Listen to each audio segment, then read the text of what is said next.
El siguiente segmento tiene contenido o opinión.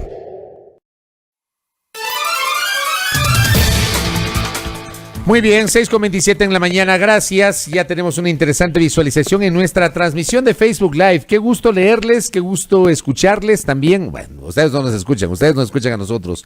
Yo no les puedo escuchar. Qué gusto leerles, más claro. Ustedes me escuchan, yo les leo. Gracias por acompañarnos cada mañana, por contribuir con nuestros comentarios, por alentarnos, por también criticarnos. La crítica constructiva siempre abona para intentar mejorar. La crítica destructiva lo que hace es destruir. Y con esa crítica en lo personal no estoy ni estamos de acuerdo, ¿no? La constructiva, sin lugar a dudas, porque no somos ni pretendemos ser dueños de la verdad. Apenas damos una opinión respecto de lo que es nuestro punto de vista, sin que esa sea la verdad absoluta. No existe la verdad absoluta. La verdad en la opinión es la suma de muchas verdades, diría alguien. Y es lo que hacemos en este espacio. Así que muchas gracias por la gentil sintonía. Estamos con nuestras frecuencias en señal abierta en Pichincha, Esmeraldas y Manabí. En Santo Domingo nos sintonizan a esta hora a través del canal 3 de TVNet. A partir de las 7 de la mañana ya nos pueden sintonizar en la señal de Majestad Televisión. E igualmente estamos en www.radiomajestad.com. Bueno. Algunos temas para comentar. Qué gusto, Charito. Desde Loja me escribe. Gracias. Desde Santa Rosa también, don Marcos. Un gusto, provincia del Oro. Abrazos a todos. A ver, algunos temas para comentar. Lo primero, con base en las notas que acabamos de leer. Empiezo por el tema de Daniel Salcedo Bonilla.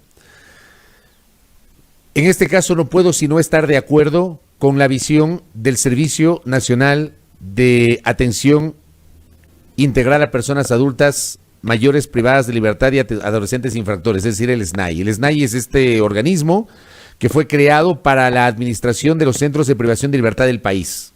Estoy totalmente de acuerdo con la visión. O sea, hay una decisión judicial que hubo que cumplir, pero que termina siendo una decisión judicial que no entiendo su naturaleza, porque resulta que a dos personas que están investigadas por la misma causa y cuyos testimonios podrían ser claves para poder clarificar y llegar a una decisión final sobre la investigación en torno a los contratos con aparentes irregularidades para la dotación de insumos médicos en hospitales de Guayaquil. A esas dos personas las juntan en un centro de privación de libertad que no es pues un complejo, no es una cosa enorme. O sea, la cárcel 4 de Quito no es como el centro de rehabilitación social Sierra Norte, ubicado en la provincia de Cotopaxi. No lo es. Esta es una cárcel pequeña. Esta es una cárcel de mínima seguridad. No es una cárcel de máxima seguridad. Y esta fue una cárcel cuya génesis era para justamente recibir a personas que estén detenidas y que cumplan una sentencia, pero que su condición es distinta. Policías, militares, exmandatarios, qué sé yo. Por eso en su momento allí estuvo el expresidente interino Fabián Alarcón durante unos meses. Por eso inicialmente estuvo el ex vicepresidente Jorge Glass antes de que lo trasladen a la Tacunga. Esa cárcel tiene esa naturaleza. Allá lo llevaron primero a Jacobo Bucarán. Primero. Con algunos argumentos. Primero lo llevan allá y ahora llevan a Daniel Salcedo. ¿Cuál es el argumento central para que Daniel Salcedo Bonilla lo junten en la misma cárcel de mínima seguridad con Jacobo Bucarán Puley? O sea, no puedo creer que no haya algún otro tipo de centro de privación de libertad donde se pueda garantizar la seguridad, en este caso de dos personas que terminan siendo procesadas y que son testigos clave. Yo no lo entiendo, de verdad que no lo comprendo. Y esto a mí me ha llamado poderosamente la atención. ¿Cuál es la razón por la cual la Administración de Justicia junta en el mismo lugar a Jacobo Bucarán Puley y a Daniel Salcedo Bonilla? En un caso del que poco o nada se habla en los últimos tiempos, en las últimas semanas. Además, no sabemos cuánto ha revelado, si es que lo ha hecho Daniel Salcedo Bonilla.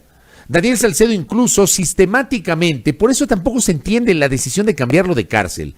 Sistemáticamente Daniel Salcedo Bonilla ha venido intentando dilatar las investigaciones a partir de que fue detenido luego del siniestro de la avioneta. Si el señor Daniel Salcedo Bonilla no intentaba fugar, y si es que en la fuga, mejor dicho, si es que la fuga era exitosa, si es que resulta que luego de todo este periplo que los llevó desde el aeropuerto de Guayaquil a la isla Puná, de la isla Puná hasta el Perú, si ese periplo se completaba con éxito, como era la intención, no estaríamos hablando hoy del señor Daniel Salcedo.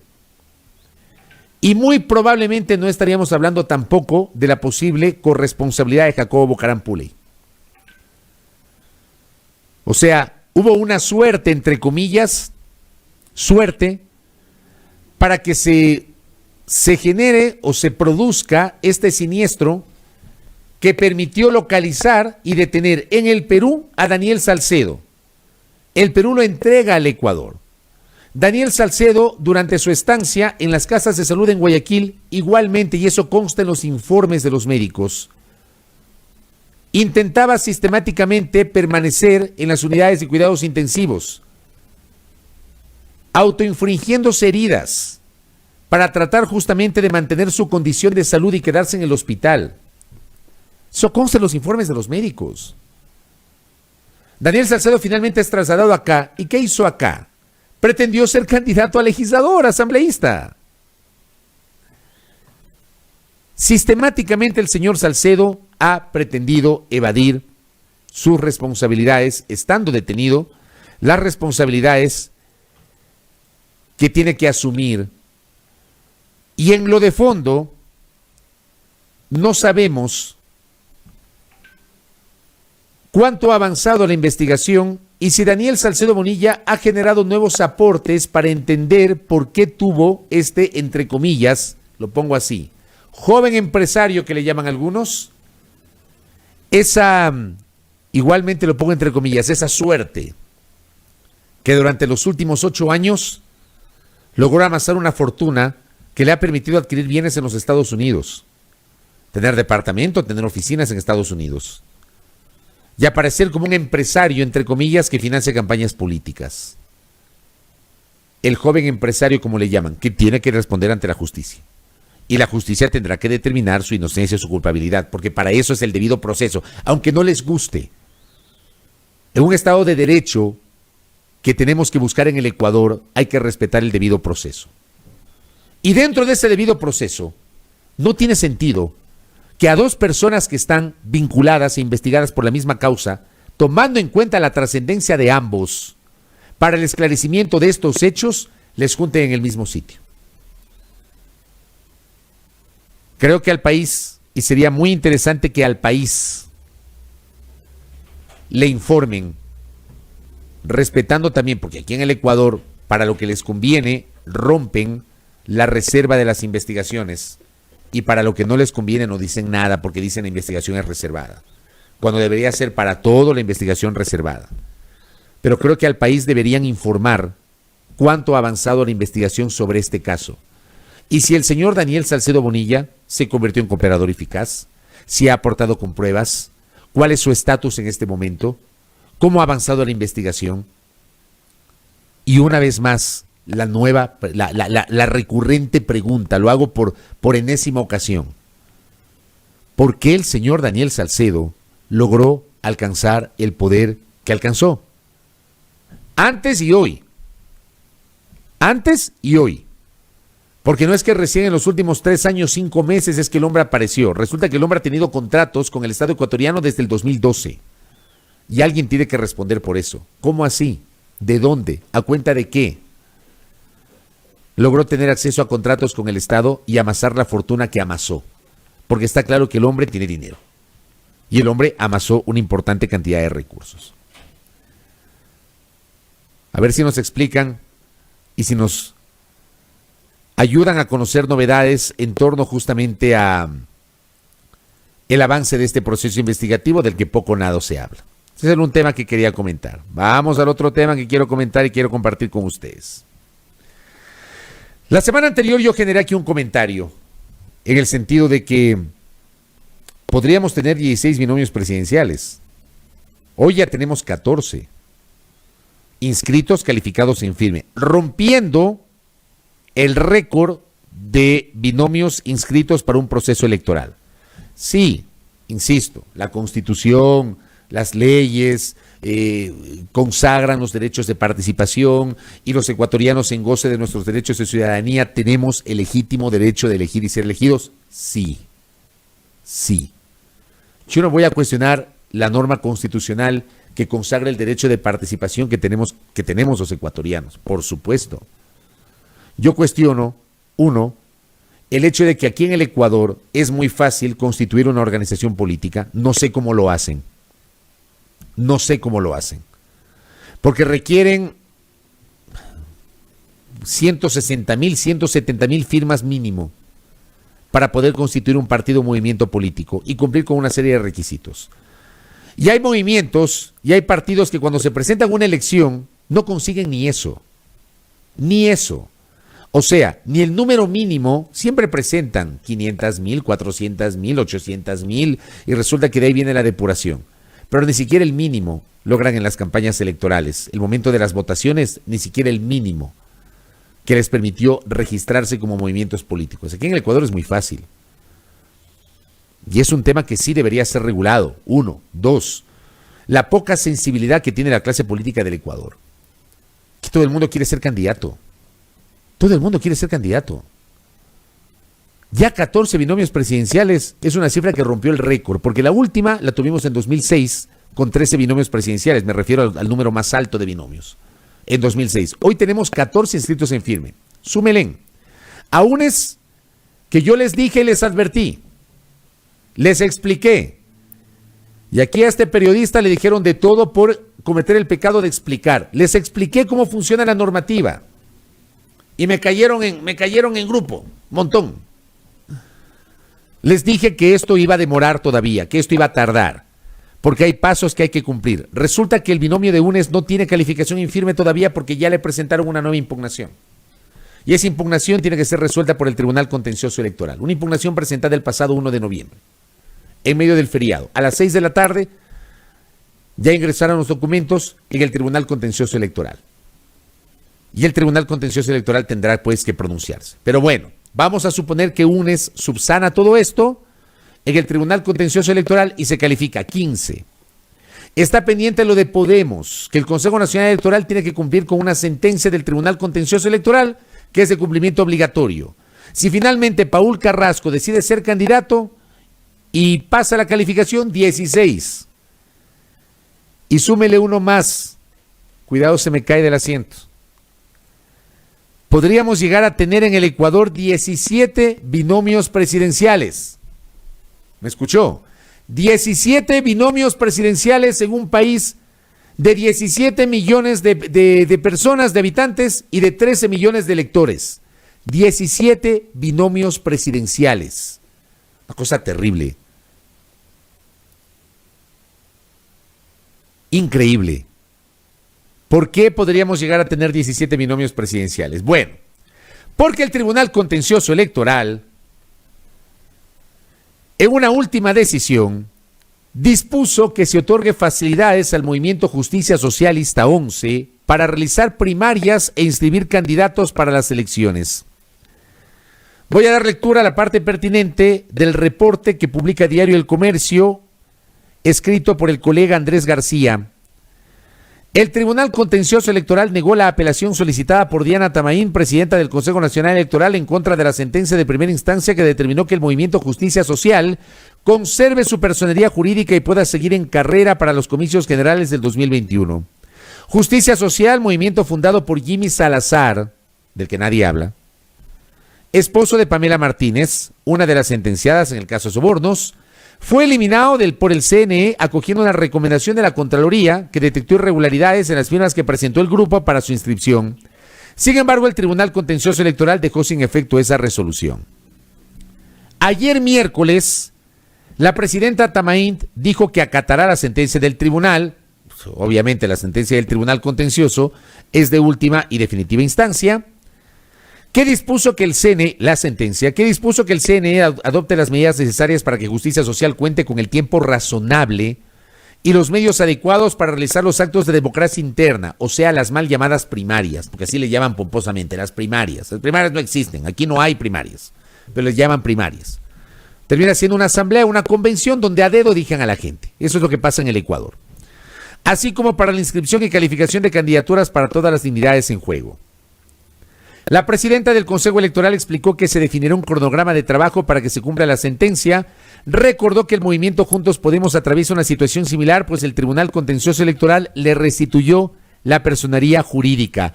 Estas decisiones del contencioso podrían extender el cierre de la fase de inscripción de candidatos para los comicios.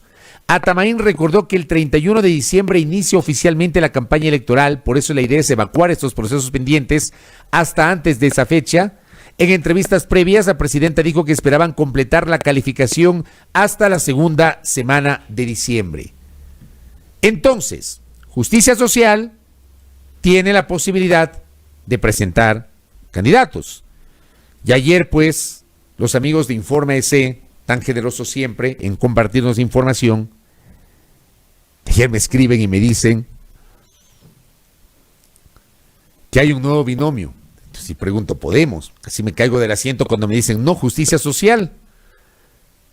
Carlos Casanelo, ex candidato a la alcaldía de Guayaquil, y Marien Segura, ex jueza de la Corte Constitucional, que fue defenestrada por el Consejo de Participación Ciudadana de Transición, vendrían a ser o a integrar el binomio de Justicia Social, que se inscribirá, entiendo, en las próximas horas, y es lo que se anunció el día de ayer. Y una perla adicional, porque digo, los ecuatorianos en estas cosas no perdemos la capacidad de asombro. Aparentemente hay la intención,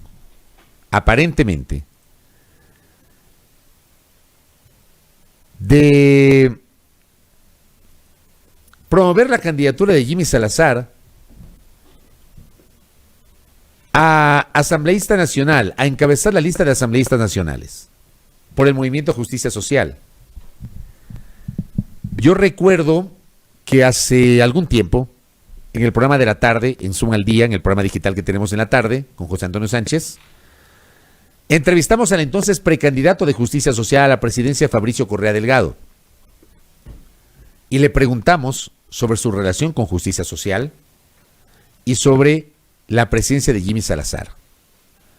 Y Fabricio Correa nos dijo en el programa, en esa entrevista que está pues en nuestro canal de YouTube, nos dijo que el movimiento Justicia Social ya no tenía nada que ver con Jimmy Salazar, que incluso él fue invitado por otra persona, no recuerdo el nombre, que era el máximo dirigente de esa organización política, que además es una organización política que ya participó en las seccionales de 2019 y no obtuvo nada. O sea, no tengo yo referencias de que Justicia Social haya logrado algún tipo de victoria electoral en alguna provincia, en algún cantón, en alguna parroquia. No lo tengo, no tengo referencias en torno a este tema, pero nos decía que Jimmy Salazar no tenía nada que ver con el movimiento. Yo le decía a Fabricio Correa, pero me extraña, Jimmy Salazar ha aparecido como el líder de esa organización política, fue candidato a la prefectura de la provincia del Guayas, es presidente del Colegio de Abogados del Guayas, tuvo una campaña en la que entiendo que contó con recursos económicos importantes para tratar de llegar a la prefectura y no le fue bien. Bueno, eso nos dijo Fabricio Correa hace semanas, cuando todavía él figuraba como precandidato, antes de declinar su postulación. Resulta que Jimmy Salazar nunca se fue de Justicia Social, y Jimmy Salazar hoy aparece como posible candidato a liderar la lista de asambleístas nacionales de Justicia Social. Vamos a ver si finalmente eso ocurre. O sea, termina siendo increíble que además Jimmy Salazar es el esposo de la señora Pamela Martínez, considerada la testigo clave y la cooperadora eficaz en el caso Sobornos. Habría que ver si lo investigaron o no a Jimmy Salazar. Él ha tenido cuestionamientos por su rol como presidente del Colegio de Abogados del Guayas. Habría que también revisar esto. Gracias, Agustín. En Antonio Ante, en Imbabura, en Atuntaqui. Gracias, en Antonio Ante, Imbabura. Ganaron una alcaldía. Gracias, no tenía yo ese dato. Gracias, Agustín. Qué amable que es usted. Ganó una alcaldía Justicia Social. Pero termina siendo solo una alcaldía. Me imagino yo que esa organización política tiene tarjeta amarilla. Entonces, imagínense ustedes, vamos a lo de fondo. Este país aguanta 17 binomios presidenciales. De verdad. ¿Aguanta eso? ¿Cuál es el afán de presentar tantos candidatos? ¿No dicen que el Ecuador está destrozado? O sea, hay 17 personajes que quieren asumir el poder. Me parece increíble. Yo les digo, insisto, yo soy de los que defiende los derechos de participación. Los ciudadanos tenemos derecho a elegir y ser elegidos, por supuesto que sí. Pero lo que está pasando en este momento es cero sensibilidad política por parte de las organizaciones, de los partidos y movimientos. La clase política en el Ecuador está muy lejos de esa sensibilidad, carece de sensibilidad. La clase política carece de un mínimo de coherencia para tratar de generar consensos, alianzas. A mí me parece impresentable hablar de 17 binomios presidenciales. Me parece impresentable. Y ojo, que el Tribunal Contencioso Electoral finalmente ratificó la eliminación del Movimiento Libertad es Pueblo. Porque tendremos 18. Es una cosa de locos. Gracias, acá tengo un mensaje de Armando Astudillo. Gracias, Armando. Me dicen que es muy posible que sea el hijo de Jimmy Salazar Gaspar, Jimmy Salazar Sánchez, quien encabeza la lista de asambleístas nacionales. Pero terminan siendo de la misma familia. O sea, gracias, Armando, por esa precisión. Habrá que ver. Bueno. Y lo otro, a propósito de lo que me escribe Manuel Marcillo. Manuel, yo lo alerté. Yo les dije que el camino iba a ser muy complejo. Acá, con la ley en la mano, les expliqué. Hubo un montón de gente que me dijo que estaba equivocado, hubo un montón de gente que me dijo que yo estaba asusando, que no califiquen al binomio, alguien por ahí hasta me amenazó, me dijo que estoy jugando con fuego, o sea, de ese tipo de cosas que uno tiene que soportar. Y que ocurre cuando evidentemente se ejerce la opinión, porque como yo les he dicho, la opinión no implica la verdad absoluta, es apenas una opinión personal, pero está ocurriendo. O sea, hay una nueva impugnación contra el binomio. Yo no conozco los términos de la impugnación, habrá que revisarlos. Ustedes escucharon mi posición respecto de la impugnación que había presentado el señor Michael Aulestia. Era mi comentario personal. Yo no le veía sentido, en el punto de vista de que la Constitución ni el Código de Democracia establecen que alguien que tiene acciones en un banco, y menos una acción tan pequeñita, equivalente a $3, pueda ser impugnado como candidato. Yo di mi opinión sobre eso. Pero eso está ocurriendo lo que ya lo habíamos advertido. Esto se va a seguir dilatando. Se va a seguir dilatando. Y eso que está ocurriendo. O sea, es muy probable que en noviembre todavía el binomio no esté calificado en firme. Va a depender, obviamente, de lo que resuelva el Tribunal Contencioso Electoral, porque podría ocurrir que vaya directamente al pleno del Tribunal Contencioso y que no demore tanto, o que primero se emita una decisión de un juez y que esa decisión del juez sea apelada y ahí vaya al pleno del Tribunal Contencioso Electoral. Entonces ya nos comemos noviembre. Ese es el tema en cuestión sobre esto. Yo les advertí, esto iba a pasar y está ocurriendo. Hay que tener paciencia, porque hay etapas que hay que cumplir, que han cumplido otras organizaciones políticas, pero las impugnaciones son contra este binomio en particular. Y es lo que está pasando, como nosotros ya lo habíamos advertido y les habíamos comentado. Me pregunta David Moreno que solo eliminaron la lista 5, todavía no está eliminada. O sea, el tema de la lista 5 está todavía para resolución en el Tribunal Contencioso Electoral. Eliminaron Libertad es Pueblo, mantuvieron Podemos, mantuvieron Justicia Social y está pendiente la decisión sobre el movimiento Fuerza Compromiso Social, por si acaso, ¿ya? Veamos qué pasa sobre este tema. Y rápidamente sobre otro tema que no quiero dejar pasar por alto, que es un tema que se me quedó ayer en el tintero. El día de hoy, la Comisión de Fiscalización, en poco más de una hora, a las 8 de la mañana sesionará para tomar una decisión respecto de si habrá o no juicio político en contra de la ministra de Gobierno. La sesión será a las 8, hay un borrador de informe.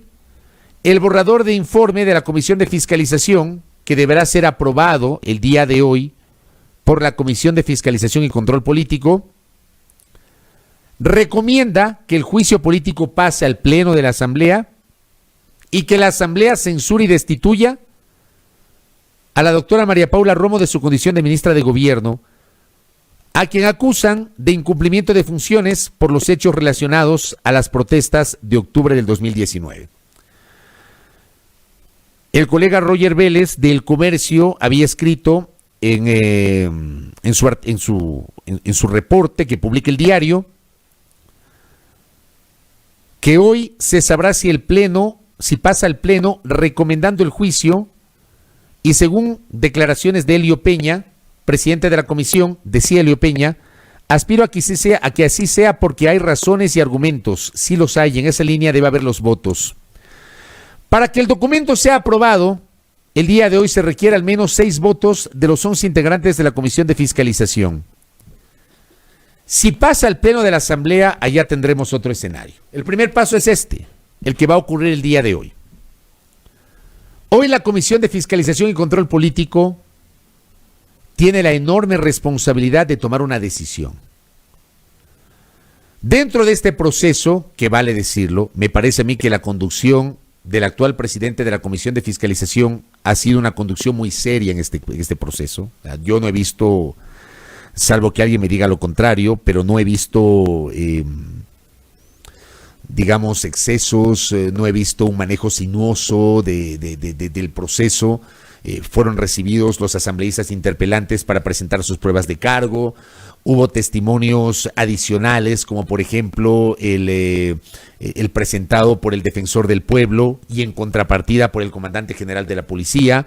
La ministra de Gobierno tuvo el legítimo derecho a la defensa, que eso también me llamó la atención como lo hizo en el salón, creo que era el salón de banquetes del Palacio de Gobierno, me parece que ese era el salón amarillo, me parece que era del Palacio de Gobierno,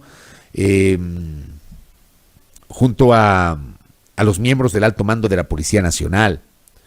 Y la ministra ha insistido en que este juicio político, si es que ella la enjuician por eso, están enjuiciando políticamente también a la Policía Nacional y cuestionando la actuación de la policía en octubre. Nosotros hemos manejado aquí una posición respecto de octubre. O sea, el Estado no ha reconocido sus excesos. Ni la ministra ni la policía han reconocido los excesos. Y aquí no se trata, perdónenme, hay que separar las cosas. Una cosa es actuar con el uso progresivo de la fuerza y otra cosa es coger y que 6 policías arremetan contra un manifestante que estaba sometido. O sea, a mí no me vengan a hacer ninguna comparación en ese sentido. No hay tal. No existe tal. El uso de las bombas caducadas, de las bombas lacrimógenas caducadas, también debe ser analizado. Es un tema que ha sido minimizado. O sea, aducen que no hay evidencia científica. Perdónenme, pero el Estado tiene que responder por lo que pasó en octubre del año pasado en lo que le corresponde. Hubo gente que perdió sus ojos. Y eso es evidente. Y el Estado siquiera ha pedido una disculpa a esas personas que perdieron sus ojos. No hay un resarcimiento por parte del Estado, ni siquiera una disculpa. La detención a los venezolanos en las inmediaciones del aeropuerto siendo taxistas se los acusó de terroristas. Se atentó contra los derechos humanos de esos venezolanos. Hay cosas que ocurrieron y que el Estado central no reconoce.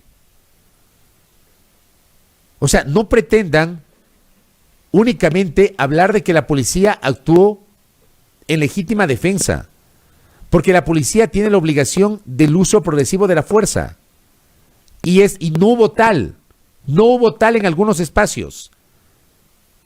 No hubo uso progresivo de la fuerza en algunos espacios y ahí están las consecuencias. Eso, lamentablemente, para mí, desde mi particular punto de vista, no ha sido respondido adecuadamente.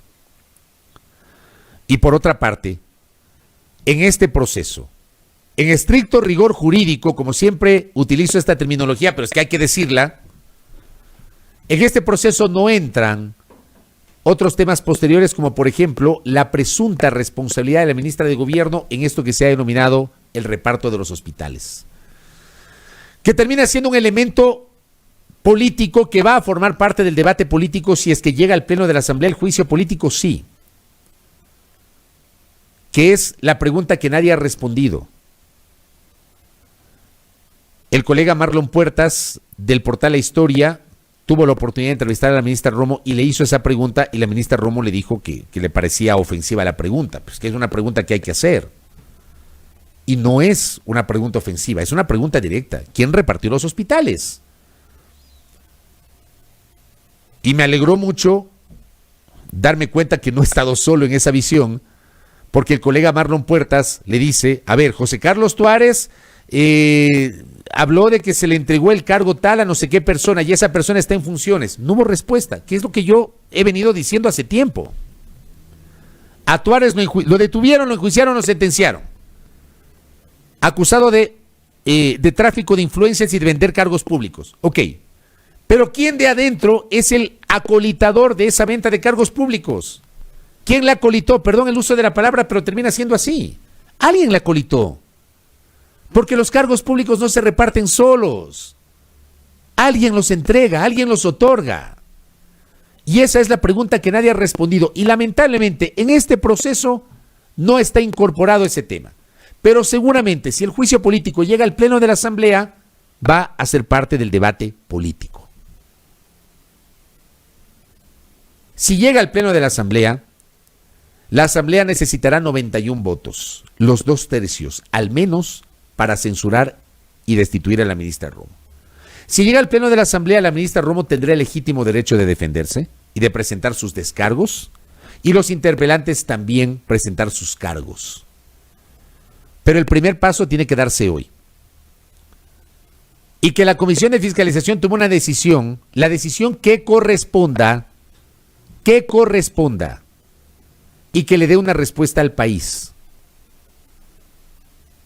de una situación que lamentablemente todavía tiene este tufo, si me permiten el uso del término, de impunidad.